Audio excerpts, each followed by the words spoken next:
नमस्कार, good evening. आप सभी का बहुत बहुत स्वागत है यूट्यूब चैनल दिशा एग्रीकल्चर एकेडमी पर। आज की वीडियो बहुत ही ज़्यादा इम्पॉर्टेंट है। रेनफेड एंड ड्राईलैंड एग्रीकल्चर का एक बेहतरीन topic BSc agriculture 5th semester वाले विद्यार्थियों के लिए। तो सभी विद्यार्थी वीडियो को द एंड तक पूरा वॉच करिए। बहुत ही बेहतरीन क्वेश्चंस हैं आपके लिए। एग्ज़ाम में यहाँ से कम 15 नंबर के आपके क्वेश्चंस पूछे जाएंगे। तो वीडियो बहुत ही ज़्यादा इम्पॉर्टेंट है, द एंड तक आप लोग बने रहिएगा। सो गाइज, सभी लोग जान चुके हैं कि आपकी जो एग्ज़ाम्स की जो परीक्षाएं हैं वो स्थगित हो चुकी हैं। 20 जनवरी से आपके पेपर नहीं होंगे। लेकिन आप सभी लोग घबराइए मत, ज़्यादा टाइम नहीं मिलेगा आपको। बहुत ही जल्दी नई डेट शीट आपकी जारी कर दी जाएगी। बहुत ही जल्दी एक दूसरा वीडियो बनाएंगे, उसमें हम आपको बता देंगे कि हाँ पेपर आपके कब से स्टार्ट होंगे। इस वीडियो में हम क्लास कंटिन्यू करते हैं, ठीक है ना। पहला क्वेश्चन हमारा कि वाटर हार्वेस्टिंग किसको बोलेंगे, जल संग्रहण यानी वाटर हार्वेस्टिंग किसको बोलेंगे। सो गाइज, वर्षा से उत्पन्न अपवाह को इकट्ठा कर फसलोत्पादन में प्रयुक्त करना जल का वाटर रिसाइकलिंग कहलाता है। मतलब जल का पुनर्चक्रण कहलाता है। इसका मतलब ये हुआ, जो भी वर्षा का पानी जब बरसता है ना, और उस जल को हम सिंचाई के लिए फसलों को प्रयोग कर दें। जो भी वर्षा से जल उत्पन्न हुआ, जो वर्षा हुई है, उस बरसात के पानी को हम यूटिलाइज कर दें। कहने का मतलब हम क्रॉप में सिंचाई कर दें या उसको हम पुनः उपयोग के लिए संरक्षित करते, तो इस टर्म को बोलते हैं वाटर रिसाइकलिंग। मतलब जल का पुनः हमें यूज करना है, जल को बेकार नहीं जाने देना है, जल का पुनः यूज करना है। इसके लिए आप वाटर को स्टोर कर सकते हो कहीं पे, आप फसल में सिंचाई के रूप में प्रयोग कर सकते हो। जब फसल में सिंचाई के रूप में जल का प्रयोग करते हो, इसी को बोलते हैं वाटर रिसाइकलिंग। और फसलोत्पादन हेतु जो आप वर्षा जल को उत्पन्न अफवाह को कहीं पे जब आप संग्रह करते हो, मान लीजिएगा आपका ये बरसात हो रही है, ये बरसात हुई और वर्षा जल के यहाँ पे गिर रहा है ना। अब आपने क्या कि इस वर्षा जल को एकत्रित करने के लिए आपने तालाब है, मान लीजिएगा ये कोई तालाब है, ये क्या है, कोई तालाब है, और आपने वर्षा जल को यहाँ पे एकत्रित कर लिया, इसी तालाब में एकत्रित कर लिया। और फिर इसके लिए बाद में आप जो हमारी क्रॉप है, मान लीजिएगा फसल है ना, और फिर फसलों में सिंचाई के लिए इस जल का अगर हम प्रयोग करते हैं, इसी को क्या बोलते हैं, इसी को हम बोलते हैं वाटर हार्वेस्टिंग। सबसे पहले बरसात होगी, जो भी पानी भूमि पर गिरेगा उस पानी को हम फसलों में सिंचाई करने के लिए या विशेष यूटिलाइज के लिए उसको हम जब स्टोर करके रख लेते हैं, तब तो उसको बोलते हैं वाटर हार्वेस्टिंग। लेकिन जब जल का पुनः प्रयोग करते हैं, जो फसलें यूज में लेती हैं, उसको बोलते हैं वाटर रिसाइकलिंग। उम्मीद है आपको ये टर्म समझ में आ गया होगा। पॉइंट नंबर 2, यानी ये भी क्वेश्चन है आपके 5 नंबर। बेहतरीन तरीके से ये प्रश्न आपसे पूछा जा सकता है कि क्रॉप एडाप्टेशन क्या होता है। What is crop adaptation. Crop adaptation का मतलब क्या हुआ भाई, फसल में संरचनात्मक तथा दैहिक परिवर्तन के द्वारा एक विशेष परिवेश अथवा वातावरण में जीवित रहने और प्रजनन करने की क्षमता को क्या बोलते हैं, प्लांट एडाप्टेशन या पादप अनुकूलन।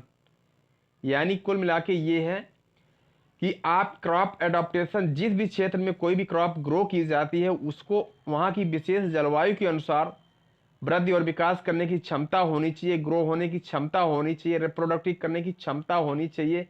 और जब ये सारी प्रोसेस, सारी क्रियाएं होती हैं किसी क्रॉप में, तो उसको उस क्षेत्र का क्या बोलते हैं, क्रॉप एडाप्टेशन बोल देते हैं। मतलब जहां पर भी आप किसी की खेती करना चाह रहे हो, उस जलवायु के अकॉर्डिंग वो अपने आप को वहां पे सर्वाइव कर पाए, तो इसी टर्म को बोल देते हैं crop adaptation.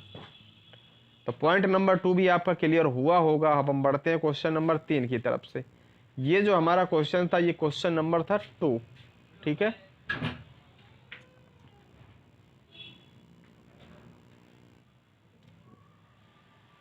Question number 3, water shade management. देखो ये मिलते जुलते टर्म हैं, आपको इन्हें अच्छे से समझना है ना। और सभी लोग जो है वीडियो को ज़्यादा से ज़्यादा दोस्तों में शेयर करिए, ताकि मैक्सिमम विद्यार्थी क्लास में ज्वाइन कर सकें, लाइव क्लास जुड़ सकें, ठीक है। चलिए, water shade management. Water shade management एक ऐसी भूजली इकाई अथवा भूभाग है जिसका समस्त वर्षा जल एक आम बिंदु से होकर गुजरता है।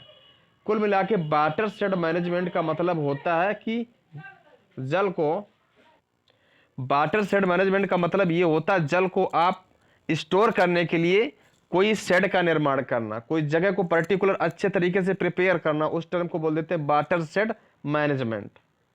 चलिए भाई next point, question number next है इसी का कि वाटर शेड मैनेजमेंट का जो कंसेप्ट है वो क्या होता है। बता दें आपको, जो सर्वप्रथम वाटर शेड मैनेजमेंट है इसका जो प्रयोग है 1920 में सबसे पहले किया गया था, और इसका मुख्य उद्देश्य ये होता है कि जो पानी विभाजन की सीमाओं के लिए जो पानी को डिवाइड किया जाता है, पानी को डिस्ट्रीब्यूट किया जाता है, उसको लिमिट के अकॉर्डिंग किया जाता है, इसी टर्म को बोलते हैं water shade management. Water shade को भू विद्युत इकाई जल के रूप में परिभाषित किया जा सकता है। जो वाटर शेड होता है मैनेजमेंट, विभिन्न प्रकार की बिजली, मान लीजिएगा बिजली के विद्युत इकाई मतलब जल के माध्यम से बिजली का जो है प्रोडक्शन किया जाता है, इसमें बहुत ही ज्यादा यूज में लाई जाती है, इसी टर्म को बोलते हैं वाटर शेड मैनेजमेंट, क्योंकि जल से ही बिजली बनाई जाती है। ठीक है भाई, सभी लोग वीडियो को लाइक कर देना, अपने चैनल को सब्सक्राइब कर लें, सटीक और ऑथेंटिक जानकारी के लिए चैनल को सब्सक्राइब करिए। इसके बाद में अब हम बात करेंगे एक ऐसा क्वेश्चन गाइस जो आपके एग्जाम में 101% छपेगा ये प्रश्न, और ये क्वेश्चन आएगा 10 मार्क्स का। इसके नंबर, अगर ये क्वेश्चन आप सॉल्व करोगे तो क्वेश्चन कितने नंबर में आता है, 10 मार्क्स में आता है। क्वेश्चन है हमारा soil and water conservation measure, यानी क्वेश्चन क्या है, soil and water conservation measure, यानी ये क्या होता है। जैसे हम बात करेंगे सबसे पहले soil and water conservation measure मतलब सॉइल को वाटर को कंजर्वेशन करके बचाना है। जो जल के द्वारा भूमि की हानि होती है, जैसे वाटर एरोजन होता है, मृदा का कटाव होता है जल के द्वारा, तो इस मृदा कटाव से बचाने के लिए हमको क्या कौन कौन से उपाय करने चाहिए। तो सबसे पहले जो हमारी हेडिंग पड़ती agronomic measure. Soil and water conservation measure का मतलब यही है कि सॉइल को वाटर के द्वारा जो हानि होती है, कभी कभार बाढ़ आता है ना, जो वाटर द्वारा इरोजन होता है सॉइल का, उसको जो है बचाने के लिए कौन कौन से मेजर, कौन कौन सी टेक्निक्स को आपको अपनाना चाहिए। तो पहले यह टेक्निक हमारी एग्रोनॉमिक मेजर, यानी एग्रीकल्चर प्रैक्टिसेस वो कौन कौन सी है जिसके द्वारा हम मृदा को जो जल से हानि होती है उससे बचा सकें। तो पहली हमारी यहाँ पे टर्म जो है वो क्या है, कंटूर कल्टीवेशन। पहला टर्म क्या है, कंटूर कल्टीवेशन। पहाड़ी क्षेत्रों में जब ढाल के विपरीत खेती की जाती है उसको बोलते हैं कंटूर कल्टीवेशन। फिर मल्चिंग है, भूमि में क्या है, किसी भी माध्यम से जो भी नमी उपस्थित उस नमी को क्या है, उस नमी को बचाना, इसी टर्म को बोलते हैं मल्चिंग। थर्ड पॉइंट हमारा स्ट्रिप क्रॉपिंग यानी पट्टीदार खेती है। और 4 नंबर है प्रॉपर क्रॉप रोटेशन, और आपको समुचित टाइम पर, एक नियत टाइम पर आपको क्रॉप रोटेशन को जो है अपनाना चाहिए। 5 नंबर पॉइंट हमारा कवर क्रॉप्स, और किसान जहां पर भी जल द्वारा जो है मृदा कटाव ज्यादा होता है वहां पर कवर क्रॉप्स को उगाना चाहिए, कवर क्रॉप्स ज्यादा करनी चाहिए। क्योंकि कवर क्रॉप्स क्या होती हैं, ऐसी क्रॉप्स जो भूमि का ढककर चलती हैं, ऐसी फसलें जो भूमि को ढककर चलती हैं। भाई जो फसलें भूमि को ढककर चलेंगी वो क्या करती हैं, जो मृदा के कण होते हैं, सैंड सिल्ट क्ले, उनको बंडिंग करके रखती हैं, बांध करके रखती हैं। और जब बरसात का पानी, जो भयंकर वर्षा या बाढ़ आती है, तो उस समय भी जो है हमारी फसल जो है, जो हमारी मिट्टी है, जो भूमि है, वो कटाव से बच जाती है। पॉइंट नंबर 6 है यहाँ पे shelter belt and wind break. Dear student, shelter belt और विंड ब्रेक ये भी पॉइंट है। और नेक्स्ट है कि हमारा क्या है, प्रॉपर ड्रेनेज। जहां पर जल भराव की स्थिति उत्पन्न हो जाए, जहां पे बहुत ज्यादा पानी भर जाता है, तो कभी कभार वहां पे जल निकास की सुविधाएं नहीं होती हैं, तो ऐसे स्थानों पर गाइस जल निकास की सुविधा का प्रबंध करना चाहिए। ठीक है। पॉइंट नंबर 8 है इरिगेशन मैनेजमेंट, और सिंचाई के लिए नहर है चाहे कुएं कुछ भी है, जब समस्याएं आती है सिंचाई का जो है मैनेजमेंट तरीके से आपको सिंचाई करनी है। मतलब क्रॉप को जितना पानी चाहिए उसी के अकॉर्डिंग आपको सिंचाई करनी है। ठीक है भाई, चलिए। और एक और पॉइंट है यूज ऑफ ऑर्गेनिक मैनोर्स, यानी जो ऑर्गेनिक मैनोर्स है उनका आपको यूज करना है। ठीक है। अब इन्हीं चीजों को हम 1 बाय 1 करके देख लेते हैं। जैसे सबसे पहला पॉइंट यहाँ पे क्या था, एक ये काफी अच्छा पॉइंट है, एक बेहतरीन परिभाषा, ये देख लेते हैं हम लोग क्या किसकी परिभाषा है। यह खेती की एक विधि है जिसमें 2 या 2 से अधिक, ये जो बात लिखी गई इसका नाम है स्ट्रिप क्रॉपिंग। भाई इसका नाम जो यहाँ पे हम देख रहे हैं क्या है, स्ट्रिप क्रॉपिंग। यहाँ पे हेडिंग थोड़ा छूट गया है, लेकिन कोई नहीं, हम लोग कवर कर लेते हैं। स्ट्रिप क्रॉपिंग मतलब यहाँ पे जो ये परिभाषा लिखी है ये किसकी है? स्ट्रिप क्रॉपिंग यानी पट्टीदार खेती की यहाँ पे डेफिनेशन लिखी है। तो पट्टीदार खेती क्या है? यह एक खेती की एक विधि है जिसमें दो या दो से अधिक फसलें एक साथ लंबी सक्रिय पट्टियों में उगाई जाती है। यानी दो या दो से अधिक क्रॉप को आप एक साथ जो है पट्टियों में आप उगा सकते हो, जो स्वतंत्र खेती की अनुमति देने के लिए पर्याप्त चौड़ी होती हैं, लेकिन कृषि संबंधी बातचीत करने के लिए पर्याप्त संकीर्ण होती है। इसका मतलब है कि फसल रोटेशन प्रणाली स्ट्रिप में वैकल्पिक किया जाता है। विभिन्न फसलों की वैकल्पिक पट्टियों की श्रृंखला को इस तरह से उगाने की प्रथा है। सभी जुताई और प्रबंधन की जो क्रियाएं होती हैं एक साथ की जाती है। कुल मिला के दो या दो से अधिक क्रॉप को एक कतार यानी पट्टियों में जब उगाया जाता है तो उस टर्म को बोल देते हैं strip cropping. Point number next, बेहतरीन पॉइंट आ चुका आपके बीच में। What is contour cultivation? Contour cultivation क्या है? हो सकता है आपसे ये अलग तरीके से भी पूछा जा सकता है। सो गाइस, कंटूर कल्टीवेशन क्या होता है? कंटूर फार्मिंग का अर्थ क्या है? इस प्रकार की कृषि क्षरण नियंत्रण, नमी संरक्षण, फसल उत्पादकता बढ़ाने का एक आसान, प्रभावशाली एवं कम लागत वाली विधि है। यानी जो कंटूर कल्टीवेशन होता है इसका मेन काम क्या है? एक तो जो मृदा क्षरण उसको बचाना है, मॉइस्चर को कंजर्वेशन करना है, क्रॉप प्रोडक्टिविटी को क्या है? बढ़ाना है। और आपकी बेहतर जानकारी के लिए आपको बता दें कि इसमें फसल संबंधी कार्य जैसे हल चलाना, बीज बोना, समोस या पंक्तियों में की जाता है। कुल मिलाकर कंटूर कल्टीवेशन पहाड़ी क्षेत्रों में अपनाया जाता है। भाई कहां पे? पहाड़ी क्षेत्रों में ये अपनाई जाती है, ठीक है ना, कंटूर कल्टीवेशन। नेक्स्ट पॉइंट है हमारा मल्चिंग। अभी हम लोग soil and water conservation measure, water के द्वारा जो मृदा का कटाव होता है उसकी हानि को बचाने के लिए मैंने टर्म पढ़े थे। उसी टर्म को एग्रोनॉमिक मेजर में हम लोग पढ़ रहे हैं। हेडिंग हमारी क्या है? एग्रोनॉमिक मेजरमेंट से सशस्त्र क्रियाएं, और उसमें हम लोग पढ़ रहे हैं 1 बाय 1 सारे क्वेश्चंस के बारे में। सो गाइस, मल्चिंग क्या होता है? मल्चिंग का अर्थ उस प्रक्रिया से है जिसमें पौधे के चारों ओर की जमीन को सुव्यवस्थित रूप से ढक दिया जाता है। यह मल्चिंग दो प्रकार की होती है। पहली प्राकृतिक मल्चिंग है जिसमें हम लोग पुआल का यूज कर सकते हो, भूसा का है, सूखी घास है, गन्ने की पत्तियां, फसल अपशिष्ट, इनका यूज हम कर सकते हैं। दूसरी प्रकार के प्लास्टिक मल्चिंग के द्वारा भी हम क्या करते हैं? Polythene sheet. कुल मिला के भूमि में जो नमी उपस्थित है उस नमी को बचाना है और फसलों को ज़्यादा से ज़्यादा नमी मिलती रहे। इसके लिए ऐसे स्थानों पर मल्चिंग अपनाई जाती है जहां पे पानी कम गिरता है।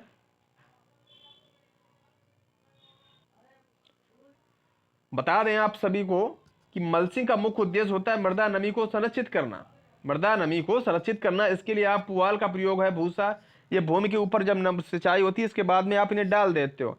इससे क्या होता है? बाष्पीकरण कम हो जाता है, खरपतवारों का दमन हो जाता है ना, और जो है हमारा पानी वाष्प के रूप में कम बुलेटलाइज होता है और लंबे समय तक मृदा में नमी बनी रहती है और फसलों को नमी मिलती रहती है। सिंचाई में जो अंतराल होता है वो बढ़ाया जा सकता है। नेक्स्ट है कवर क्रॉप। मैंने अभी बताया ऐसी क्रॉप्स जो मृदा को ढककर चलती हैं उनको क्या बोलते हैं? Cover crops. जैसे बरसीम हो गई। बरसीम बताओ ढक के चलेगी कि नहीं चलेगी? ठीक है, तो बरसीम क्या है? कवर क्रॉप होती है। ठीक, जो भी फसलें बहुत पास होती हैं, रोपड़ दूरी, है ना, बहुत घनी जिनकी बुवाई की जाती है उनको कवर क्रॉप बोलते हैं। ये क्या है? मृदा के कणों को आपस में बंडिंग करके रखेंगे और जब वाटर द्वारा जो इरोजन होता है वो इरोजन नहीं होता, क्योंकि ये फसलें मृदा के कणों को, इनकी जड़ें जो है बांध कर रखती हैं। ठीक है, चलिए, एक कवर फसल एक विशिष्ट पौधे की एक फसल है जो मुख्य रूप से फसल उपज के बजाय मिट्टी के लाभ के लिए उगाई जाती है। समझ पा रहे हो कि नहीं?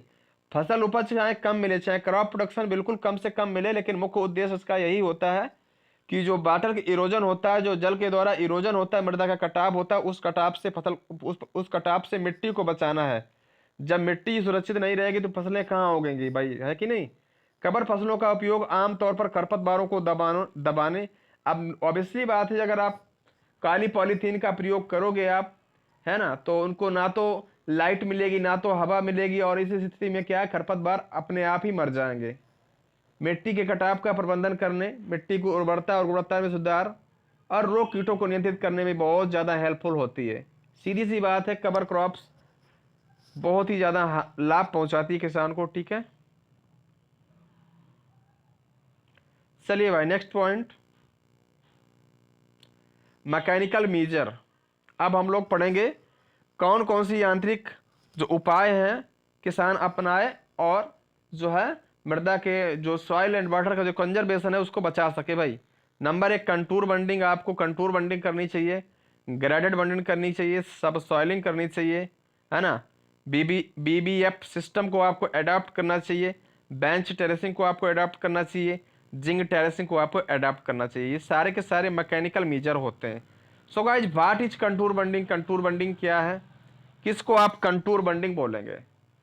तो कंटूर बंडिंग या कंटूर खेती, कंटूर जुताई, ऊंचाई, समोच्च रेखाओं के बाद एक ढलान पर जुताई या रोपण की खेती का अभ्यास है। मतलब contour means line joining point the same elevation, यानी ढाल के विपरीत जब हम कृषि फसलों को उगाते हैं, ढाल के विपरीत, ढाल के साथ में नहीं, ढाल के विपरीत जब कृषि फसलों को उगाते हैं तो इस टर्म को बोलते थे कंटूर बंडिंग। जल विराम का निर्माण करती है, जो भारी वर्षा के समय दरारों और नालियों के निर्माण को कम करती हैं, जिससे पानी को मिट्टी में बिसने के लिए अधिक समय मिलता है। इसको क्या बोलते हैं? Contour bunding. चलिए भाई नेक्स्ट पॉइंट, फॉरेस्ट्री मेजर। वो कौन कौन से फॉरेस्ट्री मेजर है जिनको आप अपना करके जो है कृषि फसलों को जो है उगा सकते हो, साथ ही साथ मृदा का जो कटाव है, जो मृदा का संरक्षण वो बचाया जा सके। तो फॉरेस्ट्री में जंगली वृक्ष, आप जैसे जहां पर मृदा का कटाव ज्यादा होता है उन स्थानों पे आप जंगली वृक्ष लगा दीजिए, इससे भी काफी हद तक मृदा कटाव कम हो जाता है। एग्रोस्टोलॉजिकल मेजर्स का मतलब क्या है? जहां पर भी मृदा का कटाव ज्यादा होता है उस एरिया में अपन लोग क्या है, उस एरिया में हम ग्रासेस, उस एरिया में हम क्या है, ग्रासेस यानी घास को हम वहां पे उगा सकते हैं और हमारा मृदा कटाव बच जाएगा। ठीक है, तो ये एक बेहतरीन क्वेश्चन था गाइज। ये क्वेश्चन 10 नंबर में आपसे पक्का पूछा जाएगा, मैं आपको बता दे रहा हूं। इस क्वेश्चन को आप लोग बेहतरीन तरीके से यार तैयार कर लेना, ठीक है ना। बहुत ही आपको लाभ मिलने वाला गाइज। अगर आप सभी को ये वीडियो पसंद आए तो इसी प्रकार की लेटेस्ट और बेहतरीन तरीके से वीडियो पाने के लिए इस चैनल को सब्सक्राइब करिए, दोस्तों में शेयर करिए। और मैं बता देता हूं, आज की क्लास से कम 15 नंबर आपके 101% पक्के हैं। वहीं पे आप सभी को बता दें, बीएससी एजी 5th सेमेस्टर का ग्रुप चलता है हमारा, बीएससी एजी 5th सेमेस्टर का ग्रुप चलता है। हमारे व्हाट्सएप ग्रुप से जुड़ने के लिए आप लोग जो है लिंक पर क्लिक करिए और सभी लोग हमारे व्हाट्सएप ग्रुप को ज्वाइन कर लीजिए, ठीक है ना। लिंक डिस्क्रिप्शन में दिया गया, तो आप सभी लोग लिंक पर क्लिक करके व्हाट्सएप ग्रुप ज्वाइन कर लीजिए, है ना।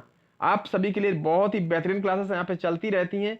हमने बहुत सारे प्रीवियस वीडियो अपलोड कर दिए, तो आप जिसने हमारे वो वीडियो वॉच नहीं किए हैं, पूरे वीडियो वॉच कर लीजिए वहाँ पे, ठीक है भाई। चलते हैं नेक्स्ट, मिलते हैं बहुत जल्दी किसी नई क्लास में।